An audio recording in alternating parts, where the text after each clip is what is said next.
በድጋሚ ከኛ ጋር ስለሆናችሁ እኛም ደስ ብሎናል እናንተም ደስ ይበላ አቦ ይመቻቸው ዋው ወደ ቀጣዩ ዝግጅታችን ድናምራ ነው ስናምራ የምናገኘው ደግሞ ቡና የዛሬ የቡና ሰዓታችን እንግዲህ ስቱዲዮ አይደለም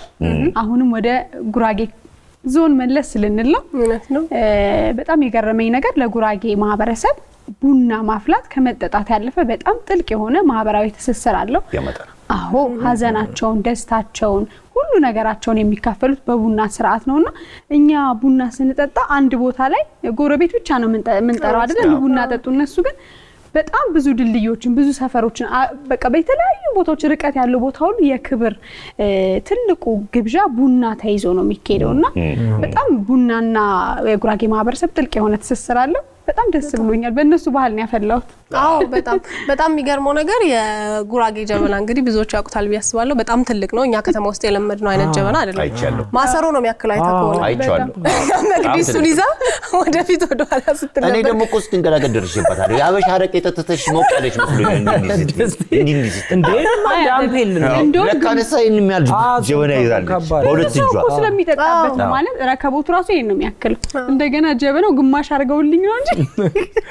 አልችለውም እና ረከቦቱን ራሱን ይዘ ሄደህ ነው አሉ ሌላ ጊዜ የምታስይዘው በጣም ትልቅ ረከቦት ነውና ሴቷ እንዳለ ረከቦቱን ይዘ ሄዳ ነው ሁላም እኔን ምን ተቀመሻቲም ኮሮና ተቀም በጀበና ነው የሚቀደው ሆነ አንዱ ጀበና የሆነ ለ200 ሰው ምን አይበቃል እንዴ በጣም ትልቅ ነው አይበቃም ለ200 ሰው አይደርስም ይደርሳል አንተ ደግሞ አታስብ አይ ድልድይ ስትይ በቃ እንዳለ ዙን ጥርጥ አይ ልክ እንደ ትልቅ ስጦታ ላገባ ሰው ለሐዘን ለደረሰበት ሰው አሁን በተለያየ ማህበረሰብ የዝን ምናምን ተብሎ ይኬደለ በጉራጌ ዘንድ ግን እዝን ተብሎ የሚኬደው ቡና ነው ከነጀበና ይሄ ክብራቸውን የሚገልጡበት ነውና ያን ተጣም እንደንተ ራሱ እኔ ተጣጣቻለሁ እንዴ ስትንካተው ነበር ዊ በጣም ተጣጣ ነው ቡና የሚገርመው ነገር ቡናው የሆነ ብዙ ስኒ ብትጠጣም የሚከብድ አይነት ቡና አይደለም ስኳር የለም ምናምን እንትኑ ቅርፊቱ ለብቻው ይፈላል ምናምን አሉና ጫው ነው የሚለው ጫው ባይጨመርበት አንዳንዴ ጫው ያረበታል ግን አይከብድም በቂቤ እንጃ እኔ ትንሽ ለነፈረታው ቂቤ ስትል ምን ትዛለ ሁለቱም አንድ ጀበና ላይ ነው የሚደረገው ቂቤው አንድ ጀበና ውስጥ ያለ ቂቤ ሲቀዱልህ ግን ያለ ቂቤው ሁሉ በቂቤ ያማርጡሃል እዛው ጀበና ውስጥ እኮ ቂቤ አለ ምኑን ልዩነቱ እንደሆነ ታውቃለህ አቀዳዱ በቂቤ ሲሆን የሚቀዳበት ሌላ ስርዓት አለ ያለ ቂቤ ሲሆን የሚቀዳበት አለ አንቺ ትምቀዳሽ አትልኝ ድብልቅልቁ ተጣጥቶ ማይታው አንቺ እንግዲህ ማኪያቶ ነገር እኔ እንደ ማኪያቶ ማረኩት ብቻ ከብዶኛል የሚባል ቡና ፈጥራል እስፉቅ የሚባል ቡና የራሱ አስተያየት አይ ደብለቅለቅ አሪፍ እኮ ነው አዲስ ነገር መፍጠር ምን ችግር አለ በጣም ጥሩ ነው ቡናንና ግን ያው ነው ሳሎን ቡና እንታፈይልናል ለቅመስ እንፈልጋለን አዎ እንግዲህ ወደ ቡና ዝግጅታችን ነው የምንሻገረው ከዛ በፊት ግን አላም ልቤ ቆንጆ ናት ያያምናት ወታስገት ገባ ወይኔ ከንሱ አምናትም ፕሮግራማችን ይቀጥላል መልካም በዓል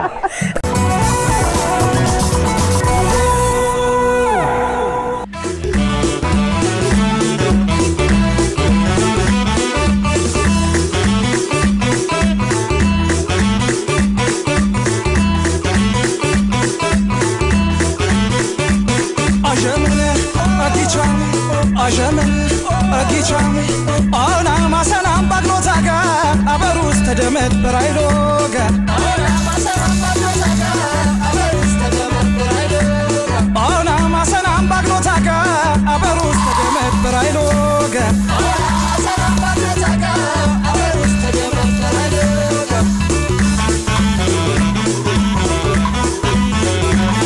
አይሎጋ አበሩስ ተደመት ታጀመነ አይሎጋ በጎዳ ሜረት አይሎጋ እንደነርኩንሽ አይሎጋ አዝማች ሙሴ አይሎጋ ገረ ምሽራ ሜረት አይሎጋ የወርሁ ሜነርኩ አይሎጋ በሻየር እንተተት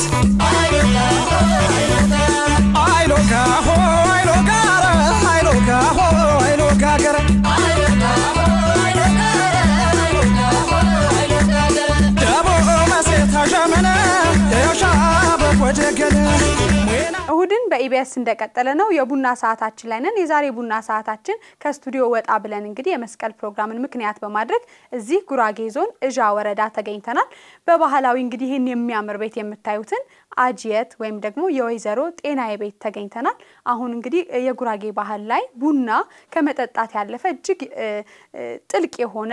የባህል ትውፊትና ትስስር አለው ያማረ ስርዓትም አለው ከስርዓቱ ጀምረን እያሳየን እንግዲህ እንግዳይን ወይዘሮ መሰረትን አመርጋ በጉራጌ ዞን የባህልና ቱሪዝም ስፖርት መምሪያን ኃላፊ እዚህ ጋር ብዣለሁ ቡና ያለውን የባህላዊ ትውፊትና ትስስር ደግሞ በሚገባ ከመሰረት ጋር እንጫወታለን እንኳን አደረሰሽ እንኳን አብሮ አደረሰን እንግዲህ መጀመሪያ መግቢያዬ ላይ ብየዋለሁ በጣም ያማረ ስርዓት አለ የቡና ስርዓት ከባህላዊው ከሚቆላበት ጀምሮ ሂደቱን አይተናል አሁን ደግሞ አብረን ተቀምጠናል ቡና ለጉራጌ ማህበረሰብ ምንድነው በሚለው እንጀምር እሺ ያመሰግናለሁኝ ስለጋበዛችሁኝ እንዳልሽው ቡና ለጉራጌ ማህበረሰብ እጅግ ከፍተኛ አስተዋጽኦ ያለው ከፍተኛ ትርጉም ያለው ከፍተኛ የሆነ የራሱ የሆነ ትርጉም ያለው ባህላዊ ወይም ደግሞ ትውፊታዊ ስርዓት ነው እንደሚታወቀው ያው ቡና በዓለማችንም በሀገራችንም የሚታወቅ ነው ከቢዝነስም ባለፈ ለብዙ አማራጮች የምንጠቀምበት ነው ሆኖን ግን ለማህበረሰባችን ወይ ለጉራጌ ማህበረሰብ ምንድነው ፋይዳው ብንል በተለይ የጉራጌ ማህበረሰብ አሁን ያው መስቀል ላይ ስላለን ከመስቀል ጋር በተያያዙ አብዛኞቹ ተግባራት ወይም ደግሞ አብዛኛው ክዋኔዎች የሚፈጸሙት ወይ የሚተገበሩት በማህበራዊ መስተጋብር ላይ መሰረት ያደረገ ነው ሁሉንም ያ መስቀልን ስናነሳ የቆጮ አዘገጃጀቱ ሚጥሚጣው ሲወቀጥ እንሳቱ ሲፋቅ እንጨት ሲፈለጥ የርድ ስነ ስርዓቱ ምግቡም ሁሉንም የቅርጫ እስከ መከፋፈል እስከ መብላት እስከ መመገብ ድረስ ያለው ሂደት ሁሉ በማህበራዊ መስተጋብር ላይ ተመሰረተ ነው ወይ በቡድን ላይ ወይ በጋራ እንጂ በተናጠል የሚሰሩ ስራዎች አሉ ከዛ ባለፈ ግን ከመስቀልም ወጣ ስንል ቡና ላይ ስንመጣ ጉራጌ ማህበረሰብ ላይ በጣም ከፍተኛ የሆነ ተሰስር ያለው ነው ለምሳሌ አሁን ብቻ አዋቂ ሰው አይደለም ቡና የሚለው ነገር በህፃናት ማእምሮ ራሱ በቃ የሆነ ደስታ የሚፈጥር ጎረቤት ላይ ለምሳሌ ቡና የሚወቀጥ ከሆነ ልዩ ስሜት ነው የሚፈጥረው ጎረቤት እኮ ቡና እየተፈላ ነው የሚል ህፃናት እንኳን ባይጠጡትም ሌላ ስያሜ ነው ስያሜው ስልሽ ፖዚቲቭ ወይም ደግሞ አዎንታዊ ያለው ስያሜ አንደኛ ይሄን ስናነሳ እናቶችም አባቶችም የሚገናኙበት ነው ቡና ብዙ ጊዜ ምንድነው በተራ የሚለው ያጋቃዋ የሚባል አለ ስናነሳለን እሺ ስለዚህ የሚገናኙበት ሆኖ አንደኛ ራስ በራሳቸው የሚመካከሩበት ነው እቅድ የሚያቅዱበት ነው እቁብ ሲጥሉ ለምሳሌ ቡና በየቤቱ እየተዞረ ቡና እየተጠጣ ነው ያቁም የሚጣለው ወይ ደግሞ ቁጠባ ለምሳሌ እቁብ ሲባል በገንዘብ ብቻ አይደለም የቅቤ እቁብ አለ የወተት እቁብ አለ ወይ ውጆ የሚባል ወይ ድማዳ አለ የገንዘብ እድር ሊሆን ይችላል ስለዚህ የድር ቡና አለብኝ ይባላል ለምሳሌ ከጉርብትና ወይ ከጎረቤት መጠራራትን ባለፈ ስለዚህ ጉራጌ ማህበረሰብ ውስጥ ቡና የሚጠራራ ወይ ደግሞ በቡና የሚገናኘው በአልን መሰረት ባደረገ መልኩ ብቻ ሳይሆን የዘወትር እንቅስቃሴ በቡና ላይ መሰረት ያደረገ ነው ለምሳሌ የቀን ጉልበት ሰራተኞች ካሉ ቡና ነው የሚፈላ ከምሳጋ አንድ እንግዲያ እንኳን ቢመጣ መጀመሪያ ያው እርጎ እንኳን ሊጋበዝ ይችላል ክርፎ ሊቀርብለት ይችላል ግን ቅድሚያ ቡና ይፈላልህ ነው የሚባለው ይሄ በአብዛኛው ማህበረሰባችን የተለመደ ቢሆንም ግባ ቡና ጠጣ ተብሎ ነው እንግዲህ ከዛው ኋላ የሚመጡ ነገሮች የሚቀርቡት ከቡና በኋላ ይሆናል ማለት ነው በጣም ደስ ይላል እንግዲህ የቡና ያፈላል ስርዓቱን ለዛሬም ለኔ አዲስ ነገር ነው ጀበናው እንደምንመለከተው በጉራጌ ባህል የተለየ ነው በጣም የሚገርመኝ ነገር ምንድነው ቡናው ላይ በቂቤ ብዙ ጊዜ ጉራጌ ባህል ላይ ቡና በቂቤ ነው የሚደረገው ስኳር አይጠቀሙም ይሄም እንግዲህ ራሱን ቻለ የጤና የራሱ የሆነ ሂደት ቢኖረው ሲቀዳ ግን ሁለቱም ባንድ ጀበና ሆኖ ለየብቻ ተደርጎ የሚቀዳው ጥበብ በጣም ነው የሚገርመኝ እሱን ማድረግ ባልችልም እንግዲህ አንቺን አስፈቅጄ በቂቤ ይሁን አይሁን ብዬ ለቅዳ በመችለው ችግር የለም ሞክሪውና ይወጣል ራሱ እየተለያየ ይወጣል ጀበናው ለምዶታል እሺ እንግዲህ መሲ ነሽ ጎበዝ አያያዝሽ ራሱ ጎበዝ ነሽ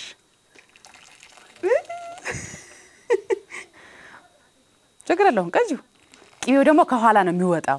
ቀስ ይያለ መጀመሪያ ቡና ከተቀዳ በኋላ ራሱ ይጣላል ራሱ ያው እየቀዳሽ ስትሄጂ ያው በነገራችን ላይ ጎርብትና ያው ጀበናው ነው የሚመሰክረው ለምን ብዙ ሰው ተሰባስቦ የሚጠጣበት ጀበና ስለሆነ ነው እንደዚህ ትልቀቱ ማለት ነው እውነት ነው እሺ እንግዲህ ኮሮና ስለሆነ ቡናሽን ባክበሩት አንቺ ልታነሽልኝ ያደርግና እሺ አመሰግናለሁ እሺ የቡና ቁርስሽን አይሽልኝና በሲ እሺ ሌላው እንግዲህ ቅድም አንቺ ማስተሽዋል ያጋቃዋ ወይም ውሄር የሚባል ደግሞ በወንዶች ዘንድ ከቡና ስርዓቱ ባሻገር ችግራቸውን የሚፈቱበት ወንዶችም በተለይ የመስቀል ማምሻለት ሁሉም ያንድ አካባቢ ነዋሪዎች ተሰብስበው ችግርን ድንበር የገፋን በትዳሩ የተጋጨን ሁሉ በስርዓት የሚያስማሙበት ቡና ስርዓት ላይ ነው ለሴቶቹም እንደዛው እስኪ ሴቶቹን ንገሪን ግጭት ሲኖር በተለይ የቆጮ ስርዓት ጊዜ ሲፍቁ ያለውን ተራ ሁሉ የሚያወጡበት በሐዘን በለቅሶ ሁሉን ነገር የሚፈቱት በዚህ ባማረ የቡና ስርዓት ነው እስኪ ትንሻጫ እውነት ነው ቡና ያው ለሐዘንም ለደስታም ቡና ነው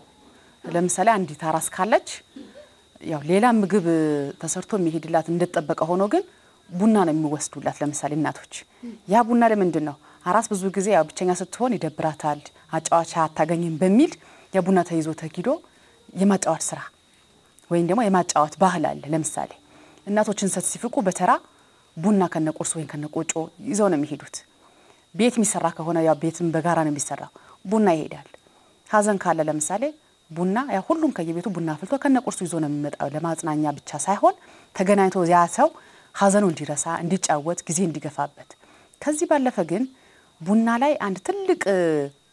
የዳበረ ሴት አለ ምንድነው ውቸር ይባላል ወይ ሸንጎ እንደማለት ነው ማምሻ ላይ ቡና ተፈልቶ አንድ አንጋፋ ሽማግሌ ያሉበት ቤት የማምሸት ስራ ይሰራል ቡና ተፈልቶ አሁን በዚህ ሰዓት ለምሳሌ ወጣቶች ወይ ህፃናት መጫወት ወይ ደግሞ መረበሽ አይችሉም ማለት ነው አይፈቀድላቸውም ያ ማለት ነፃነት ለመጋፋት አይደለም ስርዓት ስላለው ነው በዚህ ሰዓት ያው ትልልቅ አባቶች ሊሆን ይችላሉ እናቶች ትልልቅ ሐሳብ ነው የሚያነሱት ለምሳሌ የተጣላ ካለ እንዴት መታረቅ እንዳለበት በዛ አካባቢ ላይ ችግር ካለ እንዴት መፈታት እንዳለበት ወንጀል የፈጸመ ሰው ለምሳሌ የግድያ ሊሆን ይችላል ስርቆት ሊሆን ይችላል ሌሎች ወንጀሎች ተፈጽመው ከሆነ በዛ ጉዳይ ላይ ይወያያሉ ያን ብቻ አይደለም በቀጣይ ህይወታቸው ላይ ለምሳሌ ያላገባ ልጅ ካለ እንዴት ይታጭለት ይሄ ጎጆ እንዴት መቀለስ አለበት ሐዘን ለምሳሌ ባለሞተባት እናት ካለች እሱ እንዴት መደገፍ አለባት በቀጣይ መስቀል ከሆነ መስቀል እንዴት አርደን ማጽናናት አለብን የወላጅ የሌላቸው ልጆች እንዴት እናሳድጋቸው እጅግ በርካታ ነገሮች እነሱና ውይይት ይደረጋል ያን ብቻ አይደለም አሁን በሰዓት ወጣቶች ወይም ልጆች ህፃናት ምክር ነው የሚያዳምጡት ማለት ነው ይመከራሉ ልምድ ይወስዳሉ ያን ባህል እንዲያዳብሩት ነው የሚደረገው ስለዚህ እንደተፈለገ በሸንጎ ቡና ሲጠጣ መጫጫው መሳሳቅ ወይም ደግሞ ጣልቃ መግባት አይፈቀድም ሁሉም የየቦታ ያቀማመጥ ሁላ ስርዓት አለ በነገራችን ላይ ቡና ሲጠጣ የአባቶች ቦታ አለ የእናቶች ቦታ አለ የህፃናት የወጣቶች የየራሱ የቤቱ አደረጃጀት እንደምትመለከታችሁ ነው የራሱ የሆነ እንትን ያለው ነው አቀማመጥ ወይም ደግሞ አሰራር ስርዓት አለው ስለዚህ ይሄ ሁሉ ከየት መጣ ሰካለ በነገራት ላይ ሀገር በቀል ዕውቀት ነው ለምሳሌ አሁን እነዚህ ምናያቸው ነገሮች ያው ሲኒው ካልሆነ በስተቀር ጀበናው ካካዩ ከሚገኝ ከሸክላ አፈር የተሰራ ነው የደጥበው ውጤቱ የጀበናው ማስቀመጫው ይሄ ምንጣፉ ቆሎ ቀረበበት እቃ ብንመለከታቸው ሁሉም ካለላ ከስንደዶ ከገመድ ከቃጫ ከእንሰት ተረፈ ምርት ከአፈር ምናምን የሚሰሩ ናቸው ስለዚህ እነዚህ ምንድናቸው አሁን ስለ እቃዎቹ ማንሳት ፈልጌ ሳይሆን እንደዚህ ተያይዞ ሲመጡ ሀገር በቀል የሆነ ዕውቀት አለ ሀገር በቀል የሆነ እሴት አለ ስለዚህ ቡና ላይ እጅግ መሰረታዊ የሚባሉ ሐሳቦች ተነስተው ችግር የሚፈታበት እቅድ የሚታቀድበት ቁጠባ የሚቆጠብበት አላስፈላጊ ሆኖችን ጸብ ክርክር ያላስፈላጊ ዘረኝነት ምናምን የሚላቸው ነገሮች ተስተውለው ከሆነ ወጣቶች ላይ ይሄ ችግር ኖሮ ከሆነ በቡና ነው የሚመከረው ማለት ነው መጀመሪያ ሰፋ ባለ መንገድ ሳይሆን ሚኒ በሆነ ወይ በትንንሽ እንትኖች በእንደዚህ አይነት በሸንጎ በቡና ስርዓት ላይ በዚህ መልኩ የሚፈታበት አግባብ አለ ማለት ነው ስለዚህ ያጋቃዋም ስናነሳ ተራ ጠብቆ አሁን ተረኛውን ቡና እንዲያፈላ ለማስገደድ ሳይሆን ሆን ተብሎ ማህበራዊ መስተጋብሩ እንዳይጠፋ በሚል በቃ ተራዬ ነው ተረኛ ነኝ በሚል ስሜት ቡና እንዲያፈላ ካልሆነ በስተቀር የግድ ተረኛ ስለሆነ መጨነቅ አለበት በሚል እንትን የተመሰረተ አይደለም ነገራችን ላይ ነው ለሱም ይመስለኛል የጉራጌ ጀበና ራሱን የቻለ ሰፋ ያለ ብዙ ሰውን የሚያስተናግድ ተደርጎ ነው የሚሰራው ሌላ እንግዲህ ያጋቃዋን ካነሳን ስርዓቱን ማህበራዊ ህይወቱን ሐዘኑን የሚያስረሳ ከሆነ ደግሞ በጉራጌ ዘንድ በሰርግም ስነ ስርዓት ላይ የመጀመሪያው ትልቅ ግብዣ ቡና ነው ቡና አንድን ሰፈር ተሻግሮ ብዙ ጊዜኛ በባህላችን በሌሎችም ባህሎች ስናይ ቡናን የምናፈለው አንድ ቤት ውስጥ ሆነን ቢያንስ ጎረቤትን ጠርተን ነው በጉራጌ ባህል ግን ድንበርን 4-5 ድልድይን ሁሉ ተሻግሮ ለሐዘንም ለሰርግም በተለይ የሚሄደው ቡና ነው ለምን ይሆን መስል ይሄ እንደነገርኩሽ ነው መጀመሪያ ላይ ያ ማህበረሰቡ ለዛ የሰጠው ትልቅ እንትን አለ ትርጉም አለ ይሄን እሴት ደግሞ ያው በትውልድ ቅብብሎሽ የመጣ ነው ቡና ራሱ ተፈልጎ ሳይሆን ወይም ቡናው እንደቀላል በጓሮ ስለሚያገኘው ሁሉም አካል ስለሚያገኘው አይደለም በጣም በውድ ሁላ ሊገዛው ይችላል ግን ምንድነው ማህበራዊ በቃ የሰው ልጅ የሚተሳሰረው ወይም ደግሞ ማህበራዊ መሰረታችን አብዛኛው ነገር በቡና የተመሰረተ ነው ብለው ነው የሚያምኑት እንደውም ቡና እንዴት ለብቻ ይጠጣል ነው የሚለው አሁን ብዙ ሰው እንትምትይ ቡና በጣም እንደነውር ነው የሚቆጠረው ለምሳሌ ደጅ ላይ የሚያልፍ ሰው ካለ ወይ ዝም ብሎ ማታቂው ሰው እንግዳ ካለ አረ ቡና ጠጣ በሉት በሩ ክፈቱት ይጓና ቡና ይጠጣ እንዴት ቡና ለብቻ ይጠጣል ነግቢ ናግባ ቡና ጠጣ ይባላል ስለዚህ ይሄ ለምንድነው ትልቁ ነገር አንደኛ ያው ማህበረሰቡ እንደሚታወቀው እንግዳ ተቀባይ ነው እኛ ማህበረሰብ እንግዳ በመቀበል ብዙ ይታማል ብዬ አላስብም ሁለተኛ ማህበራዊ ህይወት ላይም የትኛውም ያለማችን ክፍል ቢሄድ ቶሎ የጉራጌ ማህበረሰብ ተላምዶ ከየትኛው ማህበረሰብ ጋር የመኖር ወይ የመስራት የመግባባት ችግር የለበትም ስለዚህ የግድ ለምሳሌ ከዚህ አካባቢ ቢወጣ ከሌሎች ሰዎች ጋር የግድ ለመግባባቱና ለመገናኘት ምንድነው ያደርገው ቡና ጠጡ የሚል ፕሮግራም ነው ላይ ነው መሰረት የሚያደርገው እንጂ አሁን ምሳ ደርሷል ወይ ቁርስ ተሰርቷልና በትዩ ማንሰው ዘው ብሎ ላይ መጣልሽ ይችላል ቡና ካልሽው ግን አይቀሬ ነው ስለዚህ ከዚህ ጋር የተያያዘ ነው ብዬ አስባለሁ እንግዲህ ማለት ነው ሌላው ደግሞ ምን ተመለከቱኝ ከዚህ በፊት በነበረን ቆይታ ቡና ስንጠጣ ስልጣኔው ራሱ ስርዓቱ እኔ ገርሞኛል ስርዓቱ ላይ ቡናን ስንቀዳ ካንዴም 2-3 ነው አይደለም የሚጠጣው ሁለተኛና ሶስተኛ በሚደገምበት ጊዜ በእናንተ ባህልም አንዴ ከተጠጣ በኋላ መልሶ እጃቸው ላይ እንዳለ ይቀዳል እንጂ ስኒ አይቀመጥ ትንሽ ነገር ይሄ ከኮሮናውም ጋር በደንብ ስለሚገናኝ ብዬ ነው በነገራችን ላይ ይሄ መጣ ከኮሮና በኋላ ነው ስልጣኔውም እንዳልኩሽ ማንም አስተምሯቸው ሳይሆን ይሄ ራሳቸው የፈለሰፉት ነው እንጂ በፊት ያው እንደምታዩ እንደዚህ በአካባቢው ማህበረሰብ ወይም ደግሞ በአካባቢው ባለሙያዎች የተሰራ ረከቦ ነው ይሄ እንደምታዩ ከእንጨት የተሰራ ነው ዘመናዊ አይደለም ሲኑ እንደዚህ ተደርድሮ ጎረቤት ተሰብስቦ ሌላ እንግዳም ካለ ሁሉም ሲኒ ላይ ተቀጥቶ ቡና የሚያሳልፍ ሰው ይኖራል አንድ ወጣት ሰው ወይ በእድሜ ያነስ ያለ ወጣት ወይ ህፃናት ልጆች ካሉ እነሱንም ቡና የሚያደርሱት ስለዚህ በፊት ሲኒው ዳግም ታጥቦ ይቀዳበታል እንጂ በያለሽበት አይደለም ይቀዳልሽ አሁን ግን ንክኪ ስላለ የግድ ቡና የሚደግም ሰው ካለ እዛው ሲኒው እጁ ላይ ሆነና ጀበናው አዝሮ መቅዳት እንትን ሂደት መጣ ማለት ነው ስለዚህ ይሄ ያው በቅርቡ የመጣ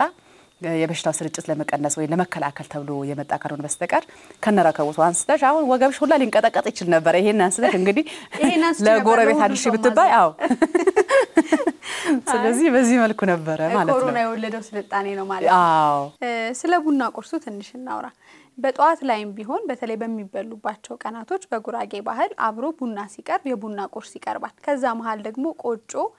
ትርጉም አለው በተለይ ከቡና ጋር ቆጮ አብሮ ይቀርባል አሁን ቆሎችንም የተለያዩ ነገሮችን ቢደረግ በባህሉ ቆጮና ቡና ሲሰጥ የራሱ የሆነ ባህል አለው እና ከጤናውም ጋር ቀድማ አንስቻለሁ ያለ ስኳር እኔ እስካሁን እዚህም በቆየንባቸው ቀናቶች ውስጥ ቡና ያለ ስኳር ስንጠጣ ነበር የነበረው ምናልባት ይሄን ጤናን ታሳቢ ያደረገ ይሆነ ወይስ ትንሽ ንገሪኝ ከባህሉ ጋር አድርገሽ በነገራችን ላይ ያው በጠዋት ተነስተሽ አንቺ ቁርስ ነው አይደል የምታስቢው ወደ ጉራጌ ማህበረሰብ ወይም ደግሞ ወደ ዞናችን ያሉ ማህበረሰብ ያ አብዛኛው ባህል ተወራራሽ ስለሆነ በዞናችን ውስጥ ሌሎች ማህበረሰብ አለ ጠዋት ተነስተው ቡና ሲያፈሉ ነው የምታገኛቸው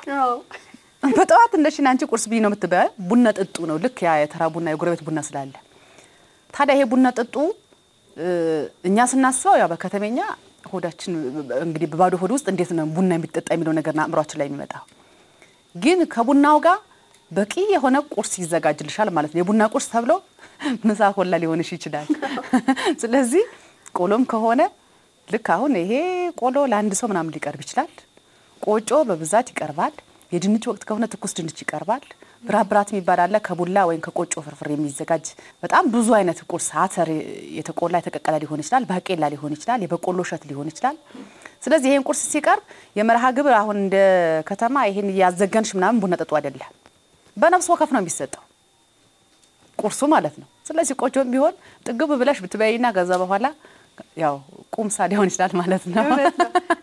ሌላው እንግዲህ ምንድነው ቅድምም ነካክተናል በጠዋት በጉራጌ ባህል ቡና ተዘርግቶ የሚጠጣበት ምክንያት አለው ቅድም እንዳልነው ቁርስም ከቡና ጋር ተያይዞ የሚበሉ ምግቦችም ለምንድነው ብዬ በጠየኩበት ሰዓት አባቶች ምንድነው ያሉኝ ሰው በጠዋት ተነስቶ አንደኛ ስራ ይገባል ሁለተኛ ስደት ሊገጥመው ይችላል መከራ ጦርነት ሊገጥመው ይችላልና በጠዋት ከቡና ጋር የቡና ቁርሱን በልቶ ጠጥቶ መውጣት አለበት ይሄ ደግሞ ለዘመናት ስንከተለው የመጣ ነው ስርዓታችን ነው ብለውናል እስቲ ንገሪ ትክክል ነው እንግዲህ ያው በጠዋት ተነስቶ ማህበረሰቡ ቡና የመጠጣት ባህሉ ያው ጥንትም የነበረ ነው አሁንም አለ አንደኛ ያው ሰው ሁሉም ሰው የራሱ የሆነ የስራ ባህሪ ያለው አብዛኛው የኛ ማህበረሰብ ደግሞ ያው ስራ ወዳድ ከመሆኑ የተነሳ ጠዋት መተኛት ብዙ ሰዓት መግደል ምናምን አይፈልግም ስለዚህ በጠዋት ቁርሱን በልቶ ቡናው ጠጥቶ ይነሳል ለዚህም አንደኛ ከስራ ተነሳሽነት አንፃር ነው ብዬ ወስዳለሁኝ ሁለተኛ ሰዓት ለመቆጠብ ነው ሶስተኛ ደግሞ ውሏችን አናቀውም ውሏችን የሚያቀው ፈጣሪ ነው የሚል አባባልም ጭምር አለ ምናልባት አንዳንዱ ያው የራሱ የሆነ ከሃይማኖት ጋር ተያይዞ የሚጾሙ ወይ የሚቆዩ ሰዎች ሊኖሩ ይችላሉ እሱ እንደተጠበቀ ሆኖ ግን አብዛኛው ሰው ውሏችን አናቀምና በጠዋት ቁርሳችን በልተን ቡናችን ጠጥተን መንቀሳቀስ አለብን የሚሉ አሉ ከዛ ባለፈ ግን ያው አንዳንዴ ምንድነው እንዴት ልበልሽ በቃ ቡና እንደ ኃይል ወይ እንደሞ እንደ ማንቀሳቀሻ ጭምር አድርጎ የሚወስደው በቃ አነቃቂ ስለሆነ በቃ በጠዋት ቡና ካልጠጣሁኝ እኔ አክቲቭ አልሆንም ወይ እንደሞ በቃ ንቁ አልሆንም የሚሉ ሰዎች በጣም ብዛታቸው እኔንም ጨምሮ ነው አይደል አሁን እንግዲህ ወደ ሌላው ጥያቄያችን ከመሄድ በፊት ብዙ ጊዜ እኔ በፕሮግራማችን እንግዶችን ጋብዤ አንዴ ነው ቡና መቀዳው አሁን ግን በጉራጌ ባህል ስርዓት ቡና ተደጋግሞ ስለሚጠጣ ሶስቴም ሁለቴም ስለሚጠጣ እየቀዳውን ደግሞ ቀጣዮቹን እንጫወታለን አዎ እንግዲህ ዛሬ በዚህ ያህል ጀበና ተፈልቶማ ሳንጠጣ አዎ ካልተነሳሽማ አትጂውም ይሄ ጀበና እንዴት ሆኖ ጎበዝ ነሽ ግን ይሄ ቡና ሁለቴም ሶስቴም ደግሚበት ምክንያት ማለት ነው ብዙ ሰው ይጠይቃል እሺ አሁን እኛ ለምሳሌ አሁን አንደኛ አቦል ጠጥተን ሁለተኛ ከደገም ብዙ ጊዜ ይከብደናል አይደል ጨጓራችን ግን እዚህ አካባቢ አሁን በመታዩ ጀበና ተፈልቶ 2 3 4 ሲሊ ጠጥታ እንታመምን ይሄ አንቺም ያነሳሽው ነበር ምክንያቱም ምን መሰለሽ ቡናው ይሄ ሎካል ቡና ወይ ማካካው የሚገኝ ድፍን ቡና ወይ ጀንፈል ይባላል በጉራጌኛ አሁን እሱ ቡና ነው የሚፈላው እሱ ቡና ያው ትንሽ ያው ሙያ ይጠይቃል ጠዋት እኔ ይሄንን ከቡና በፊት ያደረኩት የቆላው እሱ ያደረሽው ቡና ማለት ነው ስለዚህ አሁን እሱ ያው እንዳየሽ ትንሽ ያደክማል እንጂ ለጨጓራ እጅግ ተመራጭና ምቹ ነው የሚባለው ስለዚህ እሱን ቡና ወይ ድፍን ቡና መጠቀማችን ይመስለኛል ሌላው ደግሞ ያው ስኳርም የለውም ቂቤው ደግሞ በቂቤ ከሆነ ብዙ ሰው ይፈራል ቡና በቂቤ ንጹህ ነው ከአካባቢ የሚገኝ በንጹህ ቂቤ ወይ ስለምትጠጪው ብዙ አይከብድምና ለዛ ነው እንደጋግመው ምናልባት ተመልካቾቻችን ምንድነው ያው እንደጋግመው እንዳይሉ ብዬ ነው አዎ ባንድ ቡና ላይ ብቻ ሳይሆን ባንድ ቀን በጣም ብዙ ሰዓታት በየመሳሳቱ በቁርስ ሰዓት በመክሰስ ሰዓት እንደምንለው በተደጋጋሚ ቡና ይጠጣልና ቅድምም እንዳልኩሽ ጥያቄ ይፈጥርብኝ ነበር እኛ ጨጓራዬን አመመኝ ይላልና አንድ ቡና ስንጠጣ እዚህ ግን በጣም ጤነኛ ያለ ስኳርም ነው ስኳር የሚጎዳውን እንግዲህ የጉዳቱን መጠን ታውቆ ያለ ስኳር ነው የሚጠጣው በጣም ጤናማ ያደርጋል በስተመጨረሻ መስቀልና ቡና በጉራጌ ዘንድ ያለውን ትውፊቱን አድርገሽ በዛው ደግሞ እንኳን አደረሳችሁ መልእክት አድርገን እናብቅ እሺ ያው መስቀል ከጉራጌ ጋር በርካታ ትውፊቶች አሉት ከዚህ ውስጥ አንዱ ያ ቡና ነው ስለዚህ ቡና በሌላን ጊዜ የምንጠጣ ሆኖ ግን በተለይ ለመስቀል ለምሳሌ እናቶች ከሚቆጥቧቸው ነገሮች አንዱ ለምሳሌ ገንዘብ ከቆጠቡ ለመስቀል ሚጥሚጣ መግዣ ብለው ለመስቀል ቡና መግዣ ብለው ይቆጥባሉ ቡና ዝም ብሎ በይድረስ ወይ እንደሞ በአንድ ጊዜ የሚገዙ ሳይሆን ለመስቀል እንካፈላለን ኢቭን በጋላይ ቡና ገዝተው ሁላ ለመስቀል የሚካፈሉ አሉ ቡና ማለት ነው ስለዚህ አንደኛ ለመስቀል ከሚሰጠው ትኩረት አንፃር ነው ሁለተኛ ደግሞ በመስቀል ሰዓት ብዙ ቡና ይጠቀማሉ ለምን አንደኛ እንግዳ ይመጣል ከከተማ ከገጠርን ከአካባቢ የሚጠራ ማህበረሰብ አለ ያው ክትፎ ተበልቶ እንደማወራረጃ ቡና አለ ሌላው ማህበራዊ መጠጥ እንደተጠበቀ ሆኖ ስለዚህ ቡና ቶሎ ይፈላል ስለዚህ የቡና ፍጆታ እጅግ ከፍተኛ ስለሆነ ለቡናው ደግሞ ከፍተኛ ቦታም ስለሚሰጠው መስቀል ላይ ደግሞ ብዙ ሰዓትሽ በቃ እየተዝናናሽ የምታሳልፊ በቡና ስለሆነ ያው መስቀልና ቡና ደግሞ አቀራራቡም ልዩ ነው የመስቀል ጀበናውም ይወርደውም ልዩ ነው ቂቤውም ደግሞ በተለየ መንገድ ተነጥሮ ተስተካክሎ ተከሽኖ የተቀመጠ ቂቤ ነው ለቡና ራሱን የቻለ ቂቤ ይደረጋል ያው ዞሮ ለክትፎ የሚጠቀሙት ለቡና መጠቀም ይቻላል ለምን ንጹህ ነው ብዬሻለሁ ቂቤው ከእቃው ሁላ ተለይቶ ይሄ ለቡና ተብሎ ነው ተነጥሮ የሚቀመጠው ማለት ነው ስለዚህ ያው ቡናና መስቀል አይነጣጠሉም